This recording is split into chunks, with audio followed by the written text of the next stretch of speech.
The 6-step methodology is divided really into 2 categories, mindset and messaging. When it comes to mindset, it's all about managing that anxiety that we've talked about. It's about making this switch to just getting it done rather than worrying about how you do it. So it's that connection over perfection. Another step 3 in it, is really reframing the circumstance. So many of us see spontaneous speaking as threatening and challenging, where we have to defend our position, defend our answers, rather than seeing it as an opportunity to connect, an opportunity to engage, an opportunity to learn. So when we're in that harsh Q&A moment where the person asks us a really challenging question, we can actually say, thank you. This is an opportunity for me to extend and expand what we've talked about, instead of I have to defend and entrench. And then the 4th step of the mindset part is really about listening. We don't listen well. We listen just enough to get the gist of what the person is saying, and then we start judging, evaluating, and planning.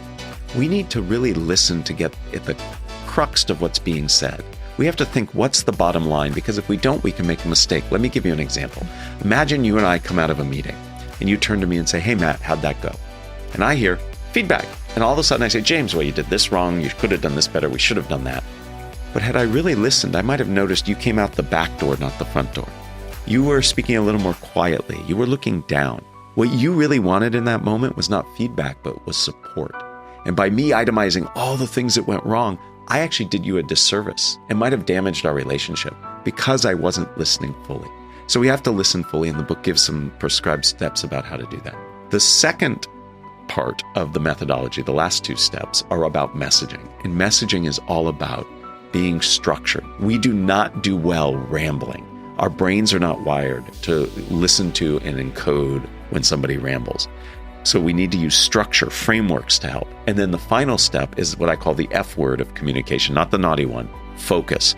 Many of us just ramble and ramble and ramble and don't get to the point. And if we're focused, people will remember what we say. And in this high-paced virtual world, concision is key. So those are the 6 steps. And if you go through those steps, taking your own time, finding your own way, you will actually improve your confidence and ability to speak better in the moment.